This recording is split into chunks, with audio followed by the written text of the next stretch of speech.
ಇದು ಮೈಸೂರು ಭೋಗಾದಿ ರಸ್ತೆ ಮತ್ತು ವಿಜಯನಗರ 4ನೇ ಹಂತ ಎರಡಕ್ಕೂ ಹೊಂದಿಕೊಂಡಿರುವಂತಹ ಒಂದು ಮೂಡ ಅಪ್ರೂವ್ಡ್ ಲೇಔಟಲ್ಲಿ 30-40 ಸೌತ್ ಫೇಸಿಂಗ್ ಸೈಟಲ್ಲಿ ಈಸ್ಟ್ ಫೇಸಿಂಗ್ ಡೋರ್ ಇಟ್ಟು ಕಟ್ಟಿರುವಂತಹ ದಿಸ್ ಬ್ರ್ಯಾಂಡ್ ನ್ಯೂ ಮನೆಯ ಮುಂಭಾಗದಲ್ಲಿ ಒಂದು ಬ್ಯೂಟಿಫುಲ್ ಪಾರ್ಕ್ ಇದೆ ನೋಡಿ.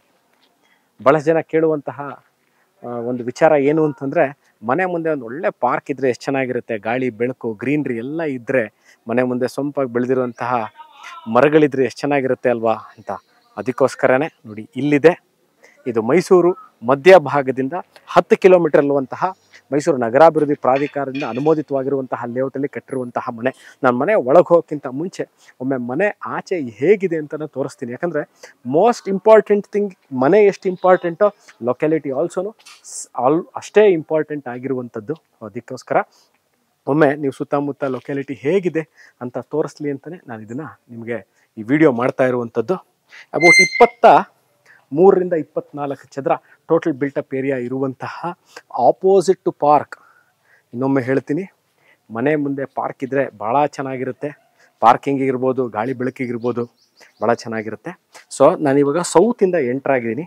Parking area, this is the closed car parking area. ಇದು ಅಬೌಟ್ ನಿಮಗೆ ಒಂದು ದೊಡ್ಡ ಕಾರ್ನ ಒಳಗೆ ಪಾರ್ಕ್ ಮಾಡೋಷ್ಟು ಜಾಗ ಇದೆ. ನಾನೀಗ ಈಸ್ಟಿಂದ ಎಂಟರ್ ಆಗ್ತಾ ಇದ್ದೀನಿ. ನಾನು ಸೌತಿಂದ main door. This is east facing main door. Site is facing south and main door is facing east. ಬನ್ನಿ, ವಿಶಾಲವಾಗಿರುವಂತಹ hall or the living space. ಒಟ್ಟು 8 ಲೈಫ್ ಸೈಜ್ ಕಿಟಕಿಗಳನ್ನ ಇಟ್ಟಿದ್ದಾರೆ. ನಾನಿವಾಗ ವಿಡಿಯೋ ಮಾಡ್ತಾ ಇರ್ಬೇಕಾದ್ರೆ ಗಮನಿಸಬೇಕಾಗಿರೋ ಇನ್ನೊಂದು ವಿಚಾರ ಏನಂತಂದರೆ, ಯಾವುದೇ ಥರ ಎಕ್ಸ್ಟ್ರಾ ಲೈಟಿಂಗ್ಗಳನ್ನ ಯೂಸ್ ಮಾಡಿರುವಂಥ ವಿಡಿಯೋ ಅಲ್ಲ ಇದು. ಈ ಮನೆ ಕಟ್ಟಿರುವಂತಹ ಮನೆ ಮಾಲೀಕರೇನಿದ್ದಾರೆ, ಇವ್ರು ಏನು ಲೈಟಿಂಗ್ನ ಯೂಸ್ ಮಾಡಿದ್ದಾರೆ ಮನೆಗೆ, ಅದನ್ನು ಮಾತ್ರ ನಾನು ಯೂಸ್ ಮಾಡ್ತಿರುವಂಥ ವಿಡಿಯೋ. 6ರಿಂದ 8 ನೀವು ಸೋಫಾಗಳನ್ನ ಅರೇಂಜ್ ಮಾಡ್ಕೊಳ್ಳಿಕ್ಕೆ ಜಾಗ ಮಾಡಿದ್ದಾರೆ. ಮನೆಯ ಕಾಮಗಾರಿ ಈಗ ಮುಗ್ದಿರೋದ್ರಿಂದ ಸ್ವಲ್ಪ ಪೇಂಟಿಂಗ್ ವಸ್ತುಗಳನ್ನ ಇಲ್ಲೇ ಇಟ್ಟಿದ್ದಾರೆ. This is the TV cabinet area. Closed and open compartment ಕೊಟ್ಟಿದ್ದಾರೆ. This is the breakfast unit, kitchen area and the dining area ನೀವು ಇಲ್ಲೇ ಮಾಡ್ಕೋಬೇಕಾಗತ್ತೆ. ಯಾಕಂದರೆ ಹಾಲ್ ತುಂಬ ದೊಡ್ಡದಾಗಿ ಮಾಡಿರೋದ್ರಿಂದ ಸ್ವಲ್ಪ ನಿಮಗೆ ಯುಟಿಲಿಟಿ ಸ್ಪೇಸ್ ಇಲ್ಲಿದೆ. ಬಟ್ ನಿಮಗೆ ಕಿಚನ್ ಏರಿಯಾ ಮತ್ತು ಸ್ಟೋರ್ ರೂಮ್ ಇಲ್ಲೇ ಮಾಡಿದ್ದಾರೆ. ಅದನ್ನು ತೋರಿಸ್ತೀನಿ ಇವಾಗ. ಬ್ರೇಕ್ಫಾಸ್ಟ್ ಕೌಂಟರ್ ಕೆಳಗೆ ಸ್ಟೋರೇಜ್ ಸ್ಪೇಸ್ ಇದೆ, ಇಲ್ಲೂ ಸ್ಟೋರೇಜ್ ಸ್ಪೇಸ್ ಇದೆ. ಸ್ಟೋರ್ ರೂಮೇ ಅಂತಲೇ ಒಂದು ಪರ್ಟಿಕ್ಯುಲರ್ ಆಗಿ ಕಿಚನ್ ಪಕ್ಕದಲ್ಲೇ ಸ್ಟೋರ್ ರೂಮ್ ಸಹ ಮಾಡಿದ್ದಾರೆ. ಸೊ ನಿಮಗೆ ಸ್ಟೋರ್ ರೂಮ್ಗೆ ತೊಂದರೆ ಏನೂ ಇಲ್ಲ. ಮನೆ ದಿನಸಿ ಸಾಮಾನು ಇಟ್ಕೊಳ್ಳಿಕ್ಕೆ ದರ್ ಇಸ್ ನೋ ಪ್ರಾಬ್ಲಮ್. ಮೇಲೂ ಸ್ಟೋರೇಜ್ ಸ್ಪೇಸ್ ಕೊಟ್ಟಿದ್ದಾರೆ, ಇಲ್ಲೂ ಸ್ಟೋರೇಜ್ ಸ್ಪೇಸ್ ಕೊಟ್ಟಿದ್ದಾರೆ. ಸಿಂಕ್ ಇದೆ, ಚಿಮ್ನಿಗೆ ಆಪ್ಷನ್ ಕೊಟ್ಟಿದ್ದಾರೆ. ಯುಟಿಲಿಟಿ ಸ್ಪೇಸು ಹಿಂಭಾಗದಲ್ಲಿ, ಅಂದರೆ ಇವಾಗ ಏನು ಯುಟಿಲಿಟಿ ಸ್ಪೇಸ್ ತೋರಿಸ್ತಾ ಇದ್ದೀನಿ, ಇದ್ರ ಹಿಂಭಾಗದಲ್ಲಿ ಅಬೌಟ್ 8,000 ಲೀಟರ್ ಸಂಪ್ ಇದೆ. ಮನೆ ಹಿಂದೆ ಮನೆಯವರು ಗ್ರಿಲ್ಸ್ಗಳನ್ನ ಹಾಕ್ಕೊಂಡಿದ್ದಾರೆ. ಅವ್ರು ಹೇಗೆ ಅಳವಡಿಸ್ಕೊಂಡಿದ್ರು ನೀವು ಅದೇ ಥರ ಸೆಕ್ಯೂರಿಟಿನ ಮಾಡ್ಕೋಬಹುದು. ಪೂಜಾ ರೂಮ್ ಫೇಸಿಂಗ್ ಈಸ್ಟ್. ನೋಡಿ, ನಾನು ಈಸ್ಟಿಂದ ಎಂಟರ್ ಆಗಿದ್ದೀನಿ. ಸೌತ್ ಫೇಸಿಂಗ್ ಸೈಟ್ ಇದು. ವಾಸ್ತು ಅನುಗುಣವಾಗಿ ಈಸ್ಟ್ ಫೇಸಿಂಗಿಗೆ ಇಟ್ಟಿದ್ದಾರೆ ಯಾವುದನ್ನು ಪೂಜಾ ರೂಮ್ನ. ಒಬ್ಬರು ಒಳಗೆ ಕೂತು ಪೂಜೆ ಮಾಡಬಹುದು ಅಷ್ಟು ಪೂಜಾ ಸ್ಪೇಸ್ ಇದೆ. ಪೂಜಾ ರೂಮ್ ಪಕ್ಕದಲ್ಲೇ ಟಚ್ ಆಗದೇ ಇಲ್ಲ. ಪೂಜಾ ರೂಮು ಮತ್ತು ಬಾತ್ರೂಮ್ದು ಎರಡೂ ಟಚ್ ಆಗದಿರೋ ಹಾಗೆ ಮಾಡಿದ್ದಾರೆ. ನೋಡಿ, ಇಲ್ಲಿ ವಾಶ್ರೂಮ್ ಇದೆ, ಪಕ್ಕದಲ್ಲೇ ಹ್ಯಾಂಡ್ ವಾಶ್ ಕೊಟ್ಟಿದ್ದಾರೆ ಒಂದು. ಯಾಕಂದರೆ ಡೈನಿಂಗ್ ಏರಿಯಾ ಸ್ಪೆಸಿಫಿಕ್ಕಾಗಿ ಇಲ್ಲದೆ ಇರೋ ಕಾರಣದಿಂದಾಗಿ ಅಲ್ಲೇ ಒಂದು ಬ್ರೇಕ್ಫಾಸ್ಟ್ ಕೌಂಟರ್ ಮಾಡ್ಕೊಂಡಿರೋದ್ರಿಂದ ಇಲ್ಲಿ ಹ್ಯಾಂಡ್ ವಾಶ್ ಕೊಟ್ಟಿದ್ದಾರೆ. This is room number 1. Ground ಫ್ಲೋರ್ಲಿ ಒಂದು ರೂಮ್ ತೋರಿಸ್ತೀನಿ. Full size storage space. What is full size storage space ಅಂದರೆ, ಒಂದು ವಾಲ್ನ ಕಂಪ್ಲೀಟಾಗಿ ಒಂದು ವಾಲ್ನ ವಾರ್ಡ್ರೋಪು ಮತ್ತು ಡ್ರೆಸ್ಸಿಂಗ್ ಸ್ಪೇಸು ಸ್ಟೋರೇಜ್ ಸ್ಪೇಸ್ನ ಕೊಟ್ಟಿರೋದನ್ನು I have considered as a one full wall as a storage space. 3 ವಾರ್ಡ್ರೋಪ್ಗಳನ್ನ ಕೆಳಗಿದೆ. ಇದೇ ಥರ ನೋಡಿ, 1, 2, 3 ವಾರ್ಡ್ರೋಬ್ ಸ್ಪೇಸ್ ಕೊಟ್ಟಿದ್ದಾರೆ. ಇಲ್ಲಿ ಓಪನ್ ಸ್ಪೇಸ್ ಕೊಟ್ಟಿದ್ದಾರೆ. So this completes the ground ಫ್ಲೋರ್ನ ಕಂಪ್ಲೀಟಾಗಿ ತೋರಿಸಿದ್ದೀನಿ. Entrance, car parking, pooja room, utility space, store room, kitchen area, breakfast counter, 6ರಿಂದ 8 ಸೀಟ್ರು, ಸೋಫಾ ಹಾಕ್ಕೊಳ್ಳಿಕ್ಕೆ ಅವಕಾಶ ಇರುವಂತಹ ಲಿವಿಂಗ್ ಸ್ಪೇಸ್. ಈಗ ನಾನು ಮಾಡಿ ಮೇಲೆ ನಿಮಗೆ 2 ರೂಮ್ಗಳನ್ನ ತೋರಿಸ್ತೀನಿ. ಬನ್ನಿ. I am at the first floor of the property. 2 ಭಾಗಕ್ಕೂ 2 ರೂಮ್ಗಳನ್ನ ಮಾಡಿದ್ದಾರೆ.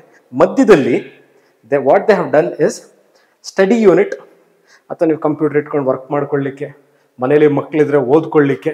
ಇಲ್ಲೂ ಸಹ ಸ್ಟೋರೇಜ್ ಸ್ಪೇಸ್ ಕೊಟ್ಟಿದ್ದಾರೆ, ಬುಕ್ಸ್ಗಳನ್ನ ಫೈಲ್ಗಳನ್ನ ಇಟ್ಕೊಳ್ಳಿಕ್ಕೆ. ಮಧ್ಯದಲ್ಲಿ ಕಿಟಕಿ ಕೊಟ್ಟಿದ್ದಾರೆ. ಇದನ್ನು ಬೇಡ ಅಂದಲ್ಲಿ ನೀವು ಇದನ್ನು ತೆಗೆದುಬಿಟ್ಟು T V unit T V ಸ್ಪೇಸಾಗಿ ಮಾಡ್ಕೋಬೋದು. Standard electrical fittings, standard bathroom ಫಿಟ್ಟಿಂಗ್ಸ್ಗಳನ್ನ ಈಗಾಗಲೇ ಹಾಕಿದ್ದಾರೆ. ಇನ್ನು ಯಾವುದೇ ತರಹದ ನಿಮಗೆ ಸಿವಿಲ್ ವರ್ಕ್ ಪೆಂಡಿಂಗ್ ಇಲ್ಲ. ಇದು master bedroom of the property. ಯಾಕೆ ಇದನ್ನು master bedroom of the property ಅಂತ ಹೇಳ್ತಾ ಇದ್ದೀನಿ ಅಂತಂದರೆ, ಒಂದು ಕಾಟ್ ಈಗಾಗಲೇ ಕೊಟ್ಟಿದ್ದಾರೆ. ಈ 3 ರೂಮ್ಗಳಲ್ಲೂ this is the biggest room of all the 3. Cot ಕೊಟ್ಟಿದ್ದಾರೆ. ಕಾಟಿಗೆ ಬೇಕಾಗಿರುವಂತಹ 2 ಬದಿಯಲ್ಲಿ ಸ್ಟೋರೇಜ್ ಯೂನಿಟ್ ಕೊಟ್ಟಿದ್ದಾರೆ. One side again they have totally covered with the wardrobe. ಒಂದು ಭಾಗನ ಫುಲ್ಲಾಗಿ ಕೆಳಗೆ 3, ಮೇಲ್ಗಡೆ 6 ಸ್ಟೋರೇಜ್ ಸ್ಪೇಸ್ ಕೊಟ್ಟಿದ್ದಾರೆ. ಫಾಲ್ ಸೀಲಿಂಗ್ ಮಾಡಿದ್ದಾರೆ. ಸ್ಟ್ರಿಪ್ ಲೈಟ್ ಅಥವಾ ಅಂದರೆ ನಮ್ಮ ಪ್ರೊಫೈಲ್ ಲೈಟ್ಗಳು ಹಾಕಿದ್ದಾರೆ. ಎ ಸಿಗೆ ಆಪ್ಷನ್ ಕೊಟ್ಟಿದ್ದಾರೆ. ಫ್ಯಾನ್ಗೆ ಆಪ್ಷನ್ ಮಾಡಿದ್ದಾರೆ. This bed comes with the storage space. ನಾನು ಅದನ್ನು ಸಹ ತೋರಿಸ್ತೀನಿ ನಿಮಗೆ. ಇದು ಬಾಲ್ಕನಿ, ಅದಕ್ಕೋಸ್ಕರನೇ ಈ ಬಾಲ್ಕನಿ, ಇನ್ನೊಂದಕ್ಕೂ ಬಾಲ್ಕನಿ ಇದೆ, but this is bigger Dhan the room number 3. ಅದಕ್ಕೋಸ್ಕರ ನಾನು ಇದನ್ನು I told it as the master bedroom of the property.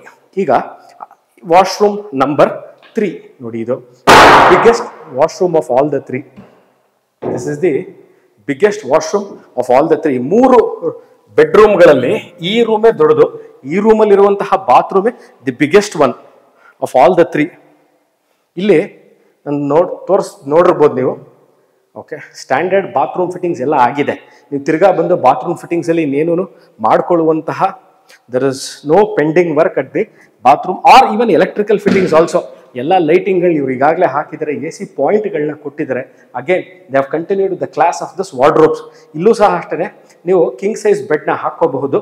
ಇಲ್ಲಿ ಬೆಡ್ ಹಾಕಿಲ್ಲ, ಅಲ್ಲಾಗಲೇ ಕಾಟ್ನ ಹಾಕಿದ್ದಾರೆ. ಕಾಟನ್ ಕೊಟ್ಟಿದ್ದಾರೆ, ಇಲ್ಲಿ ಕಾಟ್ ಕೊಟ್ಟಿಲ್ಲ. ಬಟ್ ಇಲ್ಲೂ ಸಹ ಅಷ್ಟೇ, you can easily put on a big size cot. This also comes with the balcony with attach bathroom, dressing unit, view of the park. ಮನೆ ಮುಂದೆ ಇರುವಂತಹ ಉದ್ಯಾನವನ, ಪಾರ್ಕ್ ನೋಡ್ಬೋದು. ಲೊಕ್ಯಾಲಿಟಿ ಎಷ್ಟು ಮ್ಯಾಟ್ರ್ ಆಗುತ್ತೋ, ಮನೆ ಕನ್ಸ್ಟ್ರಕ್ಷನ್ ಕ್ವಾಲಿಟಿ ಎಷ್ಟು ಮ್ಯಾಟ್ರ್ ಆಗುತ್ತೋ, ಪ್ಲಾನಿಂಗು, ಡಿಸೈನಿಂಗು, ವರ್ಕ್ಮೆನ್ಶಿಪ್ ಮ್ಯಾಟ್ರ್ ಎಷ್ಟಾಗುತ್ತೋ ಅಷ್ಟೇನೆ ನಿಮ್ಮ ಲೊಕ್ಯಾಲಿಟಿನೂ ಮ್ಯಾಟ್ರ್ ಆಗುತ್ತೆ ನೋಡಿ. ಅದಕ್ಕೋಸ್ಕರನೇ ನಾನು ಒಮ್ಮೆ ನಿಮಗೆ ಕ್ಲಿಯರ್ ಆಗಿ ಗೊತ್ತಾಗಲಿ ಅಂತಲೇ ಆ ಮನೆಯ ಮುಂಭಾಗದಲ್ಲಿರುವಂತಹ ಒಂದು ಪಾರ್ಕ್ನ ತೋರಿಸಿರೋದು. ನನಗೆ ಪರ್ಸ್ನಲಿ ಈ ಥರ ಮನೆಗಳಿಷ್ಟ. ಯಾಕೆಂದರೆ ಒಂದು, ಗಾಳಿ ಮತ್ತು ಬೆಳಕು. ಮನೆ ಮುಂದೆ ಉದ್ಯಾನವನ ಅಥವಾ ಪಾರ್ಕ್ ಇದ್ರೆ ಗಾಳಿ ಮತ್ತು ಬೆಳಕು ಬಹಳ ಚೆನ್ನಾಗಿರುತ್ತೆ. ಇನ್ನೊಂದು, ಪಾರ್ಕಿಂಗ್. 30-40 ಮನೆಗಳಲ್ಲಿ usually parking is always been a problem. ಮುಂದೆನೂ ಮನೆ ಇದ್ದು ನಿಮ್ಮ ಮನೇಲಿ 1-2-3 ಗೆಸ್ಟ್ಗಳು ಬಂದಾಗ ಏನಾಗುತ್ತೆ, ಅವರು 1-2-3 ಕಾರ್ ತಂದಿರ್ತಾರೆ. ಅವಾಗ ನಿಮ್ಮ ಕಾರ್ ತೆಗೀರಿ, ನಮ್ಮ ಕಾರ್ ನಿಲ್ಲಿಸ್ತೀವಿ, ನಮ್ಮ ಕಾರ್ ತೆಗೀರಿ, ನಿಮ್ಮ ಕಾರ್ ನಿಲ್ಲಿಸ್ತೀವಿ ಅನ್ನೋದು ಈ ತೊಂದರೆ ತಾಪತ್ರೆಗಳು ಇರಲ್ಲ. ಯಾಕಂದ್ರೆ ಮನೆ ಮುಂದೆ ಪಾರ್ಕ್ ಇದ್ದಾಗ ಅದು ಸಹ ನೀವು ಪಾರ್ಕಿಂಗ್ ಮಾಡ್ಕೋಬಹುದು. So this completes the tour of this 3 bedroom ಮನೆ. ನಾನು ಈಗಾಗಲೇ ಹೇಳಿದಂತೆ ಮೈಸೂರು ಮಧ್ಯಭಾಗದಲ್ಲಿ 10 ಕಿಲೋಮೀಟರ್ಸ್ ಅಲ್ಲಿದೆ. ಒಂದು ಭಾಗದಲ್ಲಿ MS ರಾಮಯ್ಯ ಲೇಔಟ್, ವಿಜಯನಗರ 4ನೇ ಹಂತ, ಬಸವನಹಳ್ಳಿ. ಇನ್ನೊಂದು ಭಾಗದಲ್ಲಿ ಬೋಗಾದಿ. ಇದೆರಡರ ಮಧ್ಯದಲ್ಲಿರುವಂಥದ್ದು. This a MUDA approved layout ಅಲ್ಲಿ ಆಲ್ಮೋಸ್ಟ್ ಫರ್ನಿಶ್ಡ್ ಇರುವಂತಹ ಮನೆ. ಈ ಮನೆ ಸೇಲ್ಗಿದೆ. ಡಿಸ್ಕ್ರಿಪ್ಷನ್ ಅಲ್ಲಿ ನಾನು ಈ ಮನೆಯ ಬೆಲೆ, what is the selling rate, total built up area. ಯಾಕಂದ್ರೆ ಸಮಯದ ಅಭಾವ ಇರೋದ್ರಿಂದ ನಾನು ಮನೆಯ ಸ್ಪೆಸಿಫಿಕೇಶನ್ನ ಹೇಳಲಿಕ್ಕಾಗಲ್ಲ. ಬಟ್ ಯಾರು ಈ ವಿಡಿಯೋ ನೋಡ್ತಾ ಇದ್ದು ನನಗೆ ಇದರ ಟೆಕ್ನಿಕಲ್ ಸ್ಪೆಸಿಫಿಕೇಶನ್ ಬೇಕು ಅಂದಲ್ಲಿ ನನ್ನ ಮಾಹಿತಿನ ಕೊಡಬಲ್ಲೆ. So thank you very much for watching this video. ಇದು ಸುಪ್ರೀತ್ ಅನಂತಸ್ವಾಮಿ, ಮೈಸೂರುದ ಇನ್ನೊಂದು ವಿಡಿಯೋ, ಇನ್ನೊಂದು ಮನೆ, ಇನ್ನೊಂದು ಸೈಟ್ ತೊಗೊಂಡು ನಿಮ್ಮ ಮುಂದೆ ಬರ್ತೀನಿ. ವೀಕ್ಷಕರೇ, ವಿಡಿಯೋ ನೋಡೋದಕ್ಕೆ ಧನ್ಯವಾದಗಳು.